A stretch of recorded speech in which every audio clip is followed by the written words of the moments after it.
नमस्कार मित्रों, मैं हिंदी प्रवक्ता राजबाला आपके अपने YouTube चैनल हिंदी साहित्य समीक्षा पर स्वागत करती हूँ। आज का हमारा विषय है मुंशी प्रेमचंद।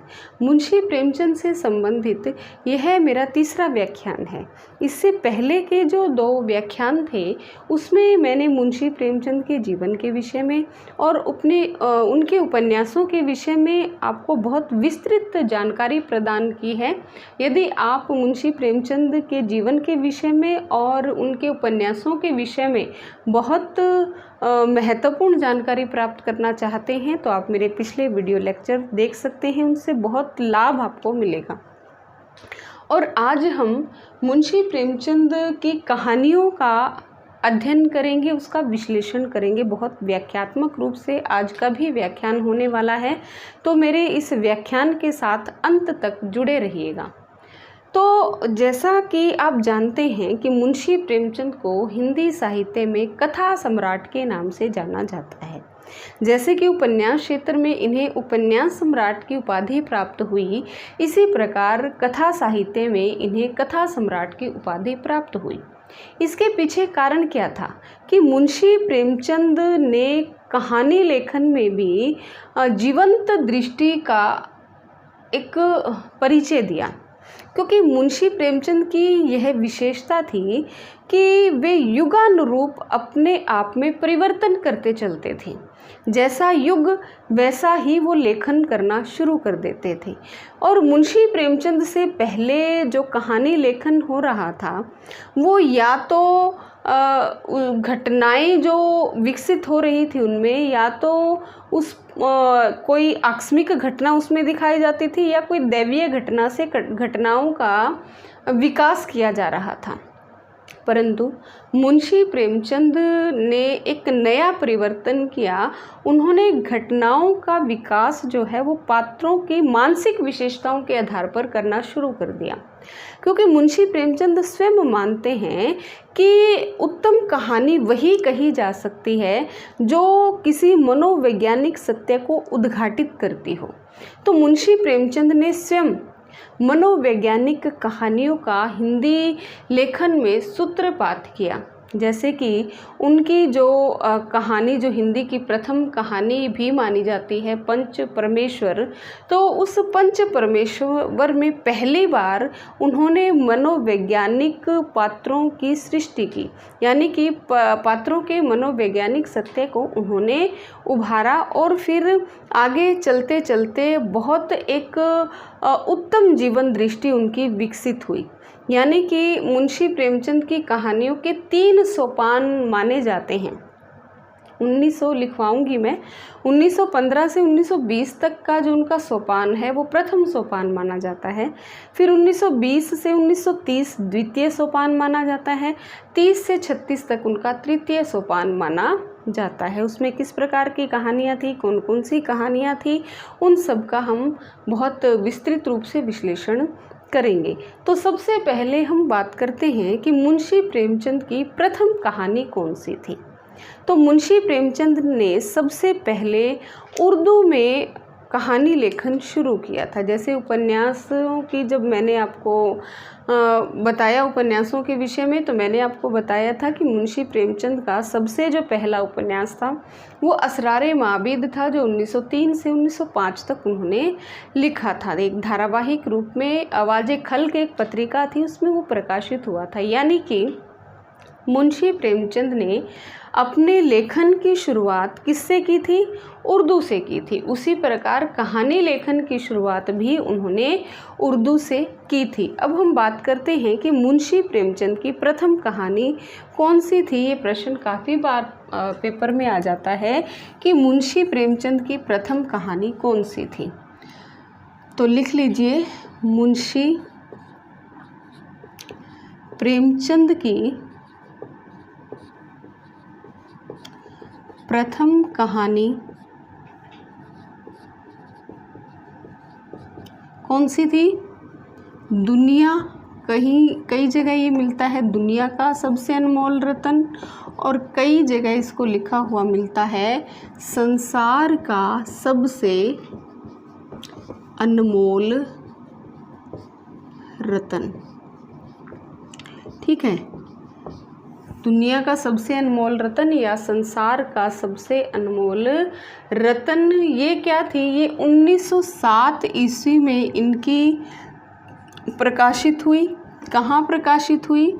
ज़माना पत्रिका, जो उर्दू की पत्रिका थी, उसमें प्रकाशित हुई 1907 में। कहाँ प्रकाशित हुई?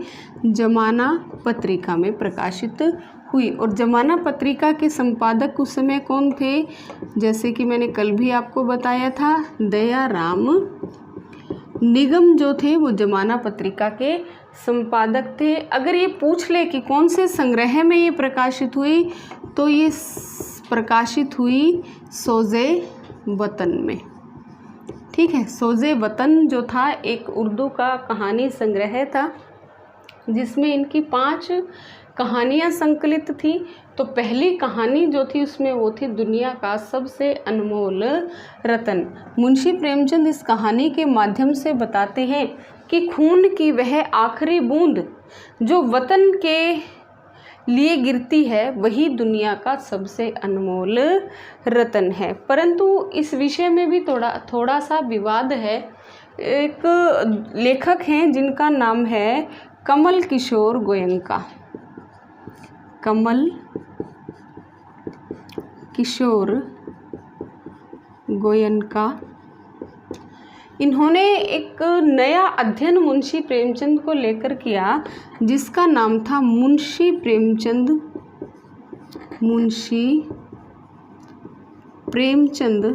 बहुत नवीन तथ्यों को इसने उद्घाटित किया है। मुंशी प्रेमचंद अध्ययन की नई दिशाएं। आपसे पूछा भी जा सकता है कि मुंशी प्रेमचंद अध्ययन की नई दिशाएं, इसका लेखक कौन है? तो वो कौन है? कमल किशोर गोयनका। ठीक है, मुंशी प्रेमचंद अध्ययन की नई दिशाएं, इसमें इस लेख में इन्होंने कहा, ये एक क्या है, मुंशी प्रेमचंद को लेकर लिखी गई एक आलोचना ग्रंथ है ये। तो इसमें इसने कहा कि इश्के दुनिया हुब्बे वतन जो है वो मुंशी प्रेमचंद की पहली कहानी है। परंतु सर्वमान्य जो मत है वो यही है कि मुंशी प्रेमचंद की जो प्रथम उर्दू कहानी है वो है संसार का सबसे अनमोल रत्न। यदि आपसे पूछा जाए कि मुंशी प्रेमचंद की प्रथम कहानी कौन सी है, उर्दू या हिंदी कुछ भी ना दे, तो आप लिखेंगे संसार का सबसे अनमोल रत्न। यदि विशेष नाम लेकर के आपसे पूछा जाए कि कमल किशोर गोयनका मुंशी प्रेमचंद की किस कहानी को प्रथम कहानी मानते हैं, तो इश्के दुनिया हुब्बे वतन को ये मुंशी प्रेमचंद की प्रथम कहानी मानते हैं। और यह जो कहानी है ये किस नाम से प्रकाशित इन्होंने कराई थी? नवाब राय नाम से। शायद मैंने आपको कल के व्याख्यान में बताया भी होगा कि मुंशी प्रेमचंद नवाब राय नाम से पहले लिखते थे और इन्होंने नवाब राय नाम से सोज़े वतन एक कहानी संग्रह प्रकाशित करवाया। और वो सोज़े वतन का अगर आपसे कोई प्रकाशन वर्ष पूछ ले तो इसका प्रकाशन वर्ष है 1908। अगर आपसे अनमोल रत्न, दुनिया का सबसे अनमोल रत्न कहानी का कोई प्रकाशन वर्ष पूछे तो 1907 है। यदि सोज़े वतन का प्रकाशन वर्ष पूछा जाए तो 1908 है। और ये कहाँ छपी थी? ज़माना पत्रिका में छपी थी। और ये इस समय नवाब राय नाम से लिखते थे और यह इनका उर्दू का प्रथम कहानी संग्रह है। ठीक है, तो जब मुंशी प्रेमचंद ने नवाब राय नाम से सोज़े वतन लिखा और इसमें 5 जो कहानियाँ थी वो बहुत ज़्यादा प्रसिद्ध हुई। और ये जो कहानियाँ थी वो देश प्रेम से संबंधित थी और लोगों की देशभक्ति की भावनाओं को जगाने वाली थी। तो इस कहानी संग्रह से जो अंग्रेजी सरकार थी उसको खतरा उत्पन्न होने का मतलब डर सता रहा था।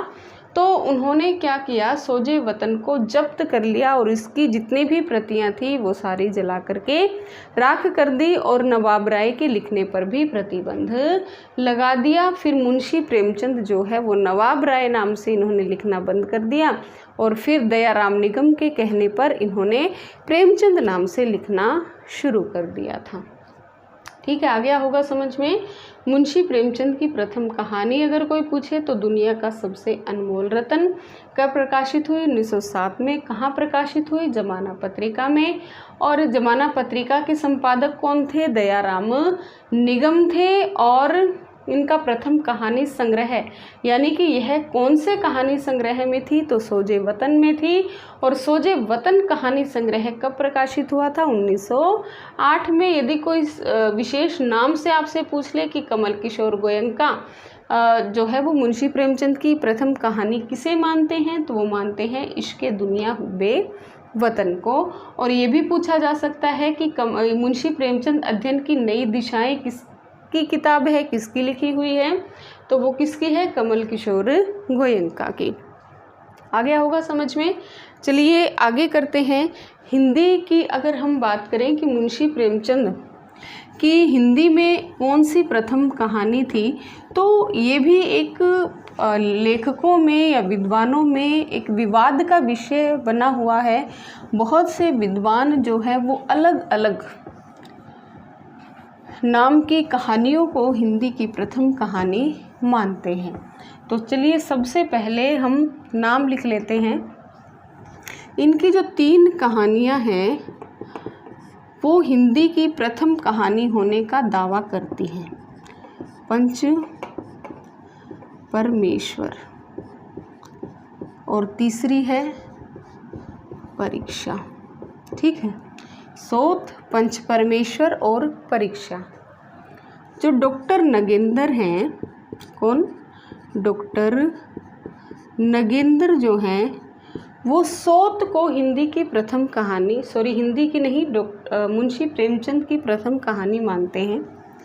और डॉक्टर गणपति चंद्र गुप्त जिन्होंने हिंदी साहित्य का वैज्ञानिक इतिहास लिखा, तो डॉक्टर गणपति चंद्र गुप्त जो हैं वो पंच परमेश्वर को मुंशी प्रेमचंद की प्रथम कहानी मानते हैं।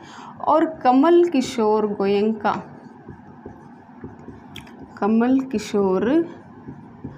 गोयनका जो है वो परीक्षा को इनकी प्रथम कहानी मानते हैं। अब इनके प्रकाशन वर्ष की अगर बात करें तो सोत का प्रकाशन वर्ष था 1915, पंच परमेश्वर का प्रकाशन वर्ष था 1916। ये क्या थी, जून 1916 में यह जो थी वो सरस्वती पत्रिका में ये कहानी प्रकाशित हुई थी। और परीक्षा का प्रकाशन वर्ष था 1914। ठीक है, परंतु डॉक्टर नगेंद्र का जो सोत है ये सर्वमान्य मत है। ठीक है, अगर आपसे ये कोई पूछ ले कि डॉक्टर मुंशी प्रेमचंद की प्रथम हिंदी कहानी कौन सी है, तो आप सोत बता कर के आएंगे। बहुत से विद्वान पंच परमेश्वर भी मानते हैं, जैसे डॉक्टर रामचंद्र तिवारी भी मुंशी प्रेमचंद की प्रथम कहानी को पंच परमेश्वर को ही इनकी प्रथम कहानी मानते हैं। और जैसे अगर प्रकाशन वर्ष के अनुसार हम बात करें तो परीक्षा इनकी पहली कहानी है, परंतु परीक्षा के बारे में विद्वान ये कहते हैं कि मुंशी प्रेमचंद ने इसको लिख तो लिया था, परंतु इसका प्रकाशन इन्होंने बाद में 1921 में करवाया था। तो परीक्षा जो है वो प्रथम कहानी नहीं हो सकती, परंतु कमल किशोर गोयनका इसको मुंशी प्रेमचंद की प्रथम कहानी मानते हैं। तो आप इसको नोट कर लीजिए कि सोत जो है वो डॉक्टर नगेंद्र मानते हैं, 1915 ईस्वी में प्रकाशित हुई थी। पंच परमेश्वर डॉक्टर गणपति चंद्र गुप्त मानते हैं, जो 1916 ईस्वी में सरस्वती पत्रिका में प्रकाशित हुई थी। कमल किशोर गोयनका जो है वो परीक्षा को इनकी प्रथम कहानी मानते हैं। ठीक है, यदि आपसे सर्वमान्य मत के विषय में पूछा जाए तो वो सोत को ही माना जाता है। अब हम इनके प्रथम कहानी संग्रह के विषय में बात कर लेते हैं कि इनका प्रथम कहानी संग्रह कौन सा था। और उसमें कौन कौन सी कहानियाँ संकलित थी। तो उर्दू का प्रथम कहानी संग्रह है और हिंदी का प्रथम कहानी संग्रह की अब हम बात करते हैं। उर्दू का प्रथम कहानी संग्रह और हिंदी का प्रथम कहानी संग्रह। ठीक है। उर्दू का, जैसा कि मैंने अभी आपको बताया, उर्दू का प्रथम कहानी संग्रह कौन सा था? सोज़े वतन। कब प्रकाशित हुआ था? 1908 में। कहाँ प्रकाशित हुआ था? ज़माना पत्रिका में। ठीक है। और हिंदी का प्रथम कहानी संग्रह इनका था, जिसका नाम था सप्त सरोज। सप्त सरोज इनका हिंदी का प्रथम कहानी संग्रह था और ये प्रकाशित हुआ था 1917 ईस्वी में। ज़माना सोज़े वतन में अगर आपसे पूछा जाए कि कितनी कहानियाँ थी, तो सोज़े वतन में 5 कहानियाँ थी। सोज़े वतन में कितनी कहानियाँ थी? 5 कहानियाँ थी। उनके नाम हम लिख लेते हैं। पहली कहानी जो थी उसका नाम था संसार का सबसे अनमोल रतन। संसार का सबसे अनमोल रतन।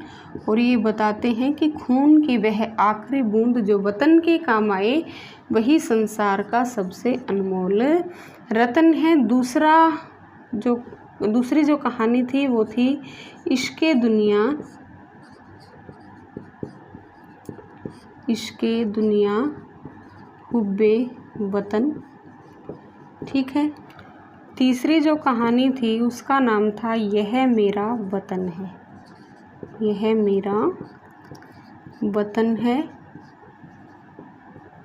चौथी कहानी थी शेख मखमूर। और 5वीं जो कहानी थी उसका नाम था सिल-ए-मातम। सिल-ए-मातम, जिसका हिंदी अर्थ है शोक का पुरस्कार। ठीक है। तो यदि आपसे पूछ ले कि सोज़े वतन की अंतिम कहानी कौन सी थी, तो वो कौन सी थी? सिल-ए-मातम, जिसका अर्थ है शोक का पुरस्कार। ये आपसे सोज़े वतन का अर्थ भी पूछा जा सकता है। तो सोज़े वतन का जो अर्थ है वो है राष्ट्र का विलाप। ठीक है। सोज़े वतन का हिंदी अर्थ है राष्ट्र का विलाप। ये आगे होगी समझ में। 5 कहानियाँ थी। इसमें कौन कौन सी थी? संसार का सबसे अनमोल रतन, इश्क़े दुनिया हुब्बे वतन, यह मेरा वतन है, शेख मखमूर और सिल-ए-मातम यानी शोक का पुरस्कार। ठीक है। अगला जो था इनका प्रथम कहानी संग्रह सप्त सरोज, जो 1917 ईस्वी में प्रकाशित हुआ। इसको हम देखते हैं। इसमें कितनी कहानियाँ संकलित थी? इसमें 7 कहानियाँ थी। सप्त सरोज जैसा नाम से ही स्पष्ट है, सप्त का अर्थ है 7। तो इसमें कितनी कहानियाँ संकलित थी? 7 कहानियाँ इसमें संकलित थी। यहाँ से भी आप याद रख सकते हैं, सप्त 7। ठीक है। 7 ही कहानियाँ इसमें संकलित थी। इसका प्रकाशन वर्ष याद करना भी बड़ा आसान है, सप्त 1917। ठीक है। तो पहली कहानी इसमें थी बड़े घर की बेटी। ये पूछा जा सकता है आपसे कि बताइए कौन से कहानी संग्रह में संकलित थी? बड़े घर की बेटी। दूसरी जो थी वो कहानी थी इनकी सोत। तीसरी कहानी इसमें थी परीक्षा। अगली थी पंच परमेश्वर। पंच परमेश्वर। एक थी नमक का दरोगा। ये बहुत प्रसिद्ध कहानियाँ हैं, शायद आपने पढ़ भी रखी होंगी। नमक का दरोगा। छठी कहानी थी इनकी सज्जनता का दंड। सज्जनता का दंड। और 7वीं जो कहानी थी उसका नाम था उपदेश। उपदेश जो थी वो इनकी 7वीं कहानी थी। तो इस प्रकार से 7 कहानियाँ इस सप्त सरोज में संकलित थी। इनको बहुत अच्छे से आप याद कर लेना। आपको पंच परमेश्वर दे करके पूछा जा सकता है, क्योंकि प्रकाशन वर्ष लगभग सभी को पता है।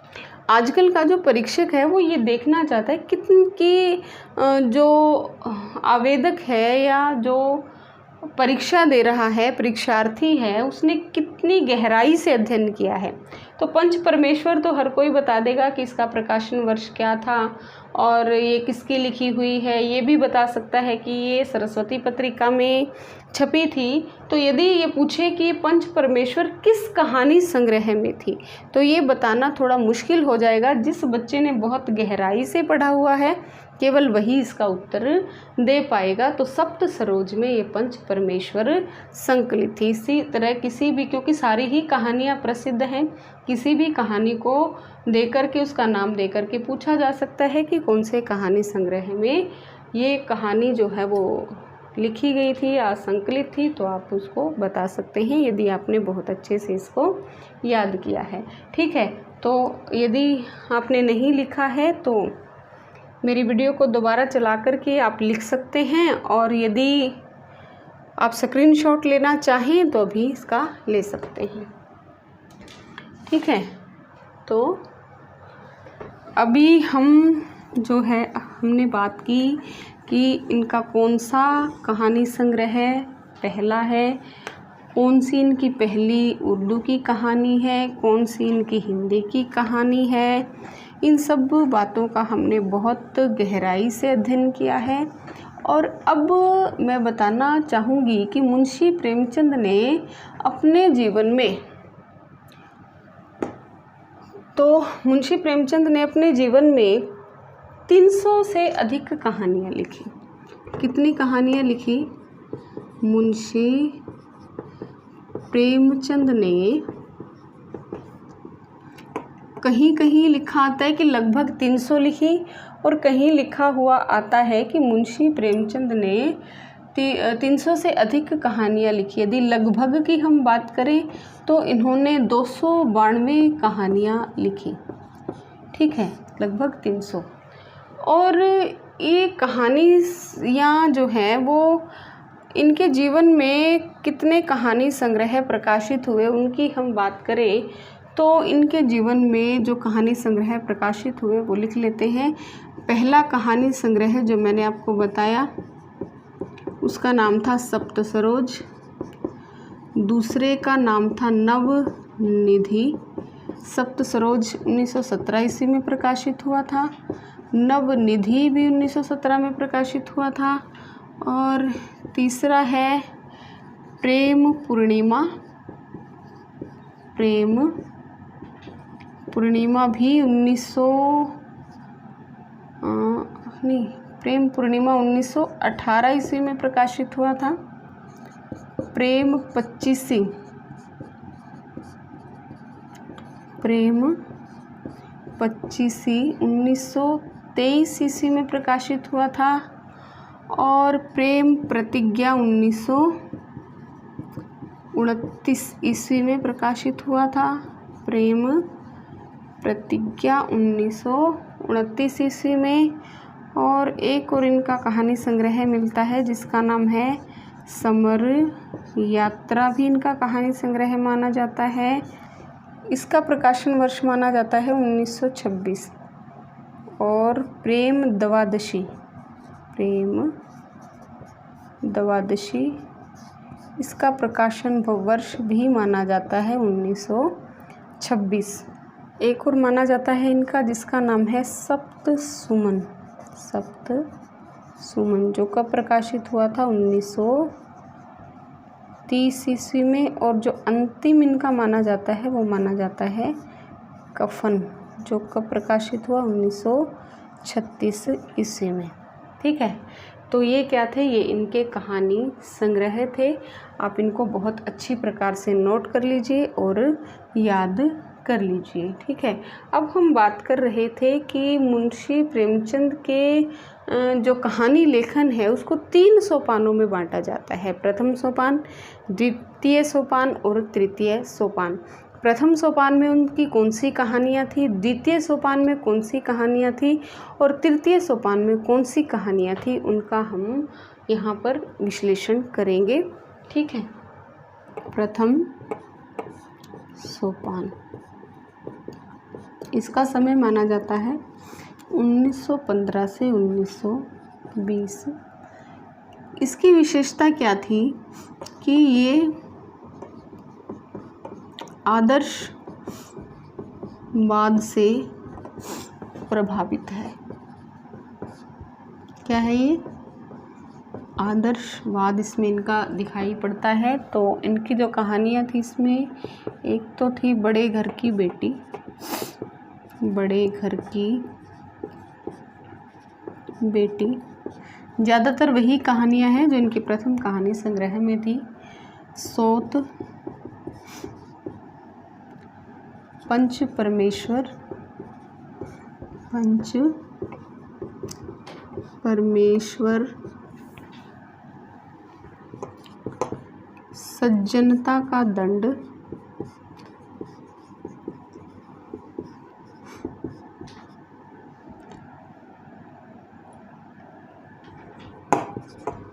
और आत्माराम, ठीक है। तो ये जो कहानियाँ थी वो आदर्शवाद से प्रभावित थी, जो प्रथम सोपान से संबंधित इनकी मानी जाती हैं। अब हम बात करते हैं द्वितीय सोपान की। द्वितीय सोपान कब से कब तक माना जाता है? 1920 से 1930। और इसे क्या माना जाता है? आदर्शोन्मुख यथार्थवाद, आदर्शोन्मुख यथार्थवाद इसमें देखने को मिलता है, ठीक है। मुंशी प्रेमचंद का इसमें क्या मिलता है? आदर्शोन्मुख यथार्थवाद देखने को मिलता है। और इसमें कहानियाँ हैं बूढ़ी काकी, अलगोजा, अलगोजा, अलगोजा और गृहदाह, गृहदाह कजाकी। इस प्रकार की जो कहानियाँ थी वो कौन से सोपान में आती है? इनकी द्वितीय सोपान में। और तृतीय सोपान, तृतीय सोपान कब से कब तक माना जाता है इनका? 1930 से 1936। और इस समय ये पूर्णतः यथार्थवाद पर आधारित है। ये कहानियाँ जो हैं ये यथार्थवाद पर आधारित है। यानी कि यहाँ पर जो मुंशी प्रेमचंद है इनका आदर्शवाद से मोहभंग हो चुका था और यहाँ पर ये पूर्णतः यथार्थवादी हो गए थे। जैसे कि ठाकुर का कुआं, ठाकुर का कुआं, पूस की रात, पूस की रात। आप देखते होंगे कि ठाकुर का कुआं में जो है वो दलित समस्या पर आधारित है कि वह जो औरत है वो ठाकुर के कुएं से पानी लेने जाती है, परंतु उसको पानी नहीं भरने दिया जाता और उसका जो पति है पानी के अभाव में प्राण त्याग देता है। और पूस की रात में भी इसी प्रकार का यथार्थवाद दिखाया गया है कि ठंड में मरने की बजाय जब उसके खेत जल जाते हैं तो वो बहुत एक तसल्ली अनुभव करता है। इसी प्रकार से जो कफन कहानी है वो भी संपूर्ण यथार्थवाद पर आधारित है। तो इस प्रकार की जो कहानियाँ हैं वो जीवन के अंतिम सोपान पर मुंशी प्रेमचंद ने लिखनी शुरू कर दी थी। चाहे वो गोदान है, गोदान में भी आप देखते हैं कि वो जो है वो यथार्थवाद पर आधारित है। तो मुंशी प्रेमचंद अपने जीवन के अंतिम दिनों में यथार्थवाद को स्थान देने लगे थे। आदर्शवाद से इनका पूर्णतः मोह भंग हो चुका था। ठीक है, तो ये इनके 3 सोपान हैं। बहुत अच्छे से आप इनको याद कर सकते हैं, लिख सकते हैं। और अब हम बात करेंगे कि मुंशी प्रेमचंद ने जो है कितनी कहानियाँ लिखी थी। मैंने आपको बताया था कि 300 के लगभग इन्होंने कहानियाँ लिखी थी। और ये कहानियाँ इनके मरणोपरांत मानसरोवर के 8 भागों में संकलित की गई। किसमें संकलित की गई? मानसरोवर के 8 भागों में। तो उसका भी हम देख लेते हैं कि कौन से भाग में कौन सी कहानी संकलित थी। हो सकता है ये भी आपसे पेपर में पूछ लें। तो मानसरोवर भाग 1, ठीक है, मानसरोवर भाग 1, इसका प्रकाशन हुआ था 1936 में। मानसरोवर भाग 1 का प्रकाशन हुआ था 1936 ईस्वी में। और कहानियाँ संकलित थी इसमें पूस की रात,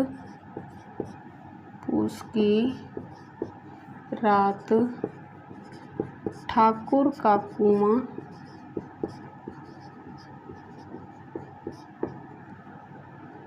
बड़े भाई साहब, ये इम्पोर्टेंट कहानियाँ हैं। वैसे तो बहुत कहानियाँ संकलित थी इसमें, परंतु कुछ इम्पोर्टेंट हैं, महत्वपूर्ण हैं, उनकी ही हम बात करेंगे। बड़े भाई साहब, नशा, गुल्ली डंडा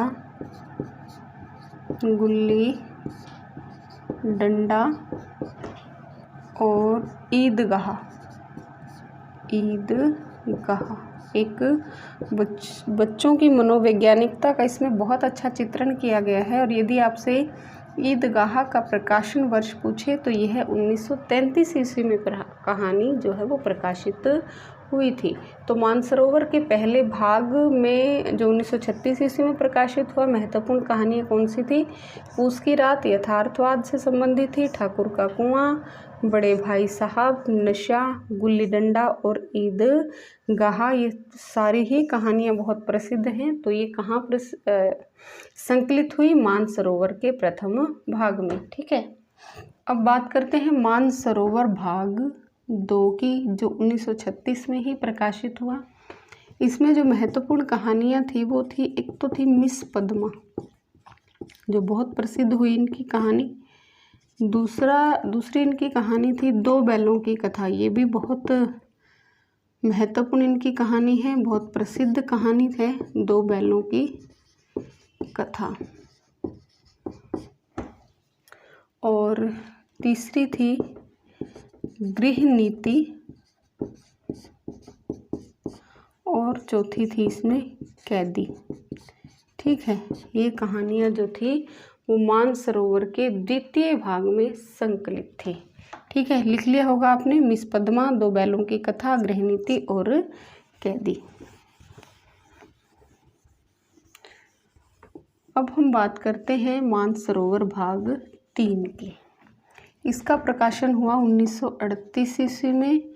और इसमें कहानियाँ संकलित थी शतरंज के खिलाड़ी,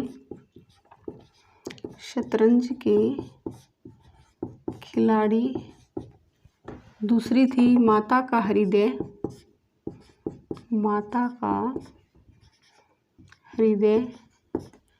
तीसरी थी आधार और चौथी थी दंड। ठीक है, ये जो कहानियाँ थी किसमें थी? मानसरोवर के भाग नंबर 3 में। ठीक है, कब प्रकाशित हुआ था? ये 1938 में। भाग 1 और 2 प्रकाशित हुआ था 1936 ईस्वी में। तीसरा प्रकाशित हुआ था 1938 ईस्वी में। लाइट चली गई है, थोड़ा सा अंधेरा सा आपको महसूस हो रहा होगा।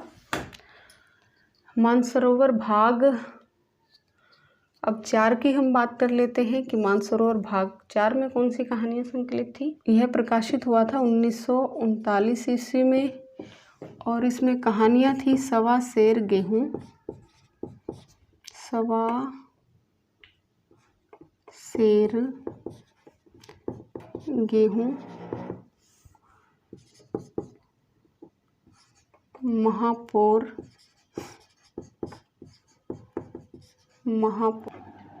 सती और पुजारी, महापौर सती और पुजारी, ये जो थी ये किसमें संकलित थी, मानसरोवर के भाग नंबर 4, जो कब प्रकाशित हुआ था 1939 में, सवा सेर गेहूँ, महापौर सती और पुजारी। ठीक है, अब हम बात करते हैं मानसरोवर के भाग नंबर 5 के।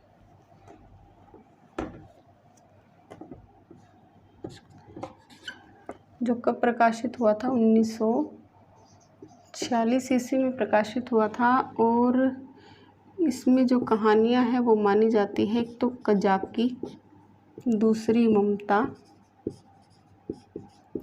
तीसरी प्रायश्चित और चौथी मानी जाती है सुजान।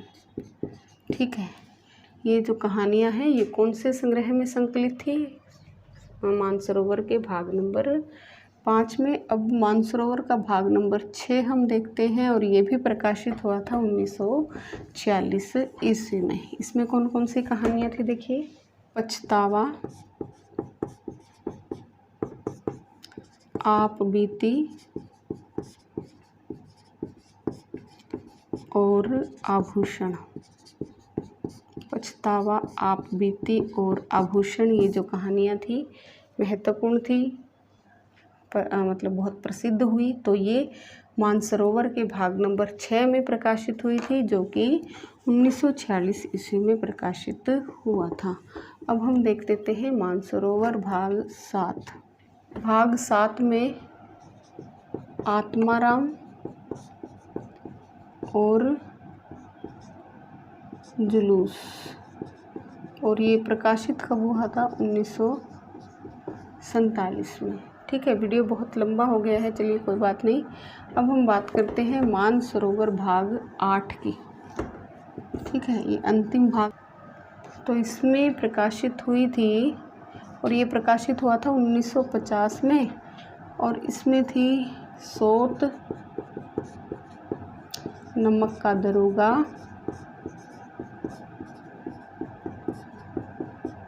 सज्जनता का दंड, यानी कि लगभग वही कहानियाँ थी जो सप्त सरोज, जो इनका पहला काव्य संग्रह कहानी संग्रह था, उसमें प्रकाशित हुई थी। वही कहानियाँ जो है वो 1950 में मानसरोवर के भाग 8 में संकलित की गई थी। तो ये थे मुंशी प्रेमचंद की 8 जो कहानी संकलन। अब हम बात करते हैं कि मुंशी प्रेमचंद की अंतिम कहानी कौन सी थी। ये भी काफ़ी बार पूछ लिया जाता है कि मुंशी प्रेमचंद का जैसे अंतिम उपन्यास गोदान माना जाता है, तो मुंशी प्रेमचंद की अंतिम कहानी कौन सी थी। तो मुंशी प्रेमचंद की अंतिम कहानी जो है वो मानी जाती है कफन। कौन सी कहानी मानी जाती है, अंतिम कहानी कफन मानी जाती है, जो प्रकाशित हुई थी 1936 ईस्वी में। परंतु जो कमल किशोर गोयंका है वो किसको मानते हैं, आप लिख लेना, कमल किशोर गोयंका मानते हैं क्रिकेट मैच को, जो 1938 ईस्वी में इनके मरणोपरांत प्रकाशित हुई थी, उसको ये क्या है, इनके जीवन की अंतिम कहानी मानते हैं। परंतु सर्वमान्य मत क्या है, ये कफन है। अगर आपसे के पेपर में पूछ लिया जाए कि मुंशी प्रेमचंद की अंतिम कहानी कौन सी थी, तो आप कफन पर ही टिक मार्क करके आएंगे। ठीक है, और कल हम बात कर रहे थे कि उपन्यासों की बात करी थी हमने, तो एक रह गया था इनका जो मंगलसूत्र उपन्यास था। अगर आपसे पूछ लिया जाए कि अधूरा उपन्यास कौन सा था इनका, तो मंगलसूत्र इनका अधूरा उपन्यास था, जो 1948 में इनके पुत्र अमृत राय ने पूरा किया था। और इसमें मुंशी प्रेमचंद केवल कितने अध्याय लिख पाए? इसके 4 अध्याय ही इसके लिख पाए और इसको बीच में ही छोड़कर वो मृत्यु के मुंह में चले गए और इस दुनिया से विदा हो गए। और इसकी विशेषता क्या थी कि मुंशी प्रेमचंद इसमें स्वयं के जीवन को, स्वयं के परिवार को उद्घाटित करना चाह रहे थे, क्योंकि इसमें 3 पात्र थे। एक देव कुमार था, दूसरा संत कुमार था और तीसरा था साधु कुमार। ठीक है, तो संत कुमार और साधु कुमार इस देव कुमार के बेटे थे और देव कुमार लेखक था। तो अपने जीवन संत कुमार और साधु कुमार के रूप में ये अपने बेटों के जीवन के विषय में बात कर रहे थे और देव कुमार में स्वयं के व्यक्तित्व को ये दर्शा रहे थे। परंतु यह उपन्यास इनका अधूरा ही रह गया, केवल 4 अध्याय ही ये पूरे इसके कर पाए थे। ठीक है, तो आज के लिए बस इतना ही, बहुत लंबा वीडियो हो गया। कल हम इनके जीवन के विषय में, इनके साहित्यिक जीवन के विषय में जो कुछ भी बचा है, चाहे उनके निबंध हैं, चाहे इनकी पत्र पत्रिकाएं हैं जो इन्होंने संपादित की, इनके अनुदित कुछ ग्रंथ थे, कुछ इन्होंने नाटक भी लिखे थे, उन सब का विश्लेषण जो है वो हम कल के व्याख्यान में करेंगे। तो इंतज़ार कीजिएगा। तब तक के लिए धन्यवाद, शुक्रिया।